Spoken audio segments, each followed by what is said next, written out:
नमस्कार दोस्तों, मैं रुद्र पटेल। आज के इस वीडियो के अंदर मैं आपका हार्दिक स्वागत करता हूं। दोस्तों, आज के इस वीडियो के अंदर हम लोग Manoj Vaibhav gems and jewellers limited के आईपीओ के बारे में बात करने वाले। आज के इस छोटे से वीडियो के अंदर हम लोग कंपनी का कंप्लीट फाइनेंशियल और फंडामेंटल एनालिसिस करेंगे और इस वीडियो के एंड के अंदर मैं मेरा फाइनल और पर्सनल ओपिनियन रखूंगा कि क्या आप लोगों को इस आईपीओ के अंदर अप्लाई करना चाहिए या नहीं करना चाहिए। अगर आप लोग इस आईपीओ के अंदर अप्लाई करते हो तो क्या सिर्फ और सिर्फ लिस्टिंग इन के लिए अप्लाई करना चाहिए या तो फिर लॉन्ग टर्म इन्वेस्टमेंट के लिए अप्लाई करना चाहिए। सारी की सारी बातों को जानेंगे आज के इस छोटे से वीडियो के अंदर। तो चलिए बिना वक्त गवाए शुरू करते हैं आज की इस वीडियो को।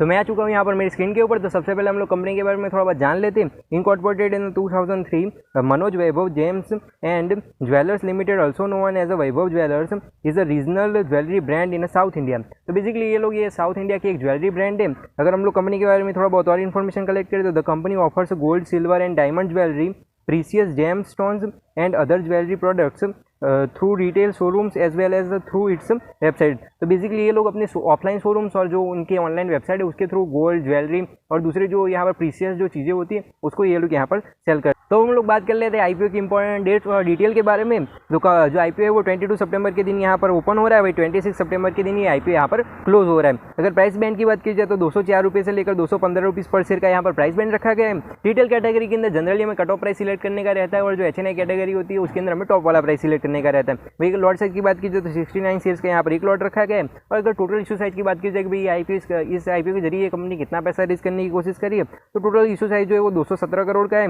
वही अगर इसके अंदर से फ्रेश इशू की बात की जाए तो 210 करोड़ का यहाँ पर फ्रेश इशू है। वही ओएफएस यानी कि ऑफर फॉर सेल की बात की जाए तो 60 करोड़ का यहाँ पर ऑफर फॉर सेल है। तो ओवरऑल एक अच्छा खासा आईपीओ है, बिकॉज ये लोग यहाँ पर कम पैसा रेज करने की कोशिश करें। आईपीओ के अंदर ओवर सब्सक्राइब होने के चांसेस काफी ज्यादा है, प्लस आपको काफी ज्यादा लिस्टिंग इन भी देखने को मिल सकते हैं। साथ ही साथ आपके आईपीओ को लगने की जो प्रोबेबिलिटी है वो यहाँ पर थोड़ी बहुत यहाँ पर कम हो जाती है। अगर हम लोग कंपनी के फाइनेंशियल्स के ऊपर नजर डालें तो यहाँ पर पिछले 4 साल का डेटा हमें दिया गया है।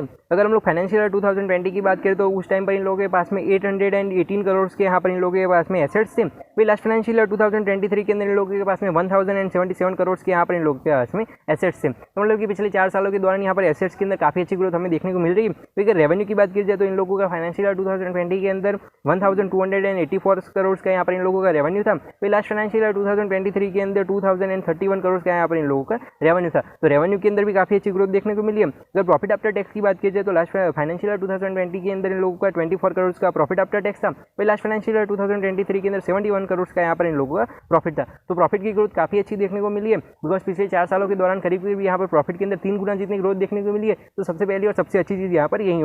अगर नेटवर्क की बात की जाए तो ईयर ऑन ईयर नेटवर्क के अंदर काफी अच्छी ग्रोथ देखने को मिली है। वही रिजर्व्स और सरप्लस की बात की जाए तो रिजर्व्स और सरप्लस के अंदर भी काफी अच्छी ग्रोथ हमें देखने को मिली है। लास्ट फाइनेंशियल 2023 के अंदर इन लोगों के पास में 305 करोड़ के रिजर्व्स थे, तो वो भी एक नोटिस करने वाली चीज यहाँ पर हो जाती है। अगर हम लोग यहाँ पर इनके बोरिंग की बात की जाए तो फाइनेंशियल 2020 के अंदर इन लोगों की बोरिंग जो थी वो 419 करोड़ की थी। वही लास्ट फाइनेंशियल 2023 के अंदर इन लोगों के पास में 460 करोड़ की यहाँ पर इन लोगों की बोरिंग थी। तो बोरिंग भी नो डाउट यहाँ पर थोड़ी बहुत बढ़ चुकी है, लेकिन इतनी ज्यादा यहाँ पर बोरिंग नहीं है। प्लस इन लोगों ने लास्ट फाइनेंशियल ईयर के अंदर जो इनकी बोरिंग थी उससे भी अगले साल यानी कि 2022 के अंदर इन लोगों की जो बोरिंग थी तो वहां से इन लोगों की बोरिंग थोड़ी बहुत यहाँ पर कम हुई है।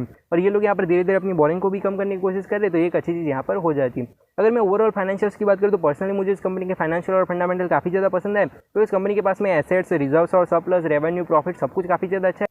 अगर हम लोग यहाँ पर की परफॉर्मेंस इंडिकेटर या तो फिर की मैट्रिक्स की बात करी जाए तो इस आईपीओ के अंदर इस कंपनी का जो पी रेशियो 11 का है। तो सबसे पहली और सबसे अच्छी चीज़ यहाँ पर यही हो जाती है कि कंपनी जो है इस आईपीओ के अंदर काफी ज्यादा अंडर वैल्यूड आ रही है। बिकॉज अगर हम लोग दूसरी कंपनीज की सेक्टर की कंपनीज के साथ में अगर इसका पेयर कंपेरिजन करें तो ज्यादातर कंपनियों के जो पी रेशियो काफी ज्यादा हमें देखने को मिल रहे हैं। तो कंपेरेटिवली इस कंपनी की वैल्यूएशन इस आईपीओ के अंदर काफी ज्यादा कम देखने को मिल रही है। तो पहला प्लस पॉइंट यहाँ पर यही हो जाता है। अगर मार्केट कैप की बात करिए तो 1050 करोड़ की यहाँ पर कंपनी की मार्केट कैप है। तो ये बहुत ही छोटी सी स्मॉल कैप कंपनी है, तो ये भी नोटिस करने वाली चीज हो जाती है, बिकॉज इन लोगों के पास में काफी ज्यादा यहाँ पर ग्रोथ पोटेंशियल है। अगर आरओई की बात की जाए तो रिटर्न ऑन इक्विटी जो है वो 23% का है, तो आरओई काफी ज्यादा अच्छा हो जाता है। भाई रिटर्न ऑन कैपिटल एम्प्लॉयड यानी कि आरओसी की बात की जाए तो 17% का यहाँ पर इन लोगों का आरओसी है। तो आरओई और आरओसी दोनों ही अच्छे देखने को मिल रहे हैं। मतलब हम लोग बम्पर तो नहीं बोल सकते, लेकिन अबोव एवरेज है, तो नो डाउट अच्छी यहाँ पर।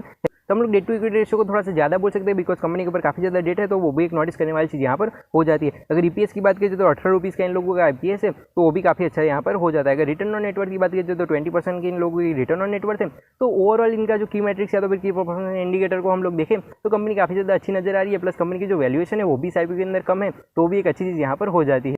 तो हम लोग ऑब्जेक्ट्स ऑफ द इशू को भी समझ लेते हैं कि ये लोग यहाँ पर आईपीओ लेकर क्यों आए, इसके पीछे का रीजन को समझते हैं। तो इन लोगों ने मेनली यहाँ पर 2 रीजन दिए गए। एक तो यहाँ पर जनरल कॉर्पोरेट पर्पस इसके भाई कंपनी को चलाने के लिए जो पैसे वगैरह लगते हैं उसकी बात करिए, और दूसरा जो इन लोगों ने मेन रीजन यहाँ पर ये बताया कि to finance the establishment of the proposed 8 new showrooms. तो बेसिकली इन लोगों ने यहाँ पर जो अपने नए 8 शोरूम्स बनाए तो उनके अंदर capital expenditure cost for the proposed 8 showrooms plus inventory cost for the proposed 8 new showrooms. तो बेसिकली इन लोगों ने जो यहाँ पर नए अपने 8 शोरूम्स बना रखे हैं तो उनके अंदर जो यहाँ पर उनकी इन्वेंटरी के लिए और जो दूसरा यहाँ पर खर्चा वगैरह लगेगा तो इसके लिए भी ये लोग यहाँ पर पैसा रेज करने की कोशिश कर रहे हैं, ऐसा इन लोगों का यहाँ पर कहना है। तो हम लोगों ने यहाँ पर कंपनी का कंप्लीट फाइनेंशियल और फंडामेंटल एनालिसिस करा। अगर मैं मेरे पर्सनल ओपिनियन की बात करूँ तो पर्सनली मुझे कंपनी काफ़ी ज़्यादा पसंद आई, बिकॉज कंपनी की जो वैल्यूएशन है वो इस आईपीओ के अंदर काफ़ी ज़्यादा कम है। साथ ही साथ कंपनी ने अपने एसेट्स और रिजर्व सरप्लस और दूसरी सारी ढेर सारी चीज़ों को अच्छी तरीके से ग्रो करा है। साथ ही साथ कंपनी के प्रॉफिट के अंदर भी ईयर ऑन ईयर काफ़ी अच्छी ग्रोथ देखने को मिली। तो ओवरऑल ये काफ़ी अच्छा पैकेज बनकर ये आईपीओ यहाँ पर आ रहा है। अगर मैं बात करूँ कि क्या हमें सिर्फ और सिर्फ लिस्टिंग इन के लिए अप्लाई करना चाहिए या तो फिर लॉन्ग टर्म इन्वेस्टमेंट के लिए अप्लाई करना चाहिए, तो मैं तो पर्सनली अगर इस आईपीओ के अंदर अप्लाई करूँगा तो लॉन्ग टर्म के लिए भी एक बार जरूर से सोचूंगा, बिकॉज लॉन्ग टर्म के अंदर भी कंपनी काफ़ी ज़्यादा हमें रिटर्न ला कर दे सकती है, क्योंकि ये 1000 करोड़ के मार्केट कैप के साथ में बहुत ही छोटी सी स्मॉल कैप कंपनी है। तो इन लोगों के पास में काफ़ी ज़्यादा ग्रोथ पोटेंशियल यहाँ पर रहता है। और साथ ही साथ ये जो ज्वेलरी का मार्केट है वो काफ़ी ज़्यादा बड़ा है, तो वो भी एक अच्छी चीज़ यहाँ पर हो जाती है। और लिस्टिंग इनका तो क्या है कि अगर आखिरी दिन पर हमें अच्छा खासा जीएमपी और सब्सिडियरी देखने को मिल सकते हैं तो नो डाउट हमें इस आईपीओ के अंदर काफ़ी अच्छी लिस्टिंग इन भी देखने को मिल सकते हैं। और हाँ, मैं कोई भी इन्वेस्टमेंट एडवाइजर या रिसर्च जर्नलिस्ट नहीं हूँ, मैं ये वीडियो सिर्फ और सिर्फ एजुकेशनल पर्पस के लिए बना हो, तो आप लोग भी इसी तरीके से कंसीडर कीजिए। और आप जब भी शेयर बाजार के अंदर निवेश करते हो अपनी सीबीआई से इन्वेस्टमेंट एडवाइजर और रिसर्च चैनल की सलाह जरूर चले। आई होप कि आपको वीडियो अच्छा लगा होगा। अच्छा लगा तो लाइक करें, कमेंट करें, शेयर करें और अगर चैनल पर नहीं तो सब्सक्राइब कीजिए। मैं मिलता हूं आपको ऐसे वीडियोस के साथ, तब तक के लिए बाय बाय, जय हिंद, वंदे मातरम।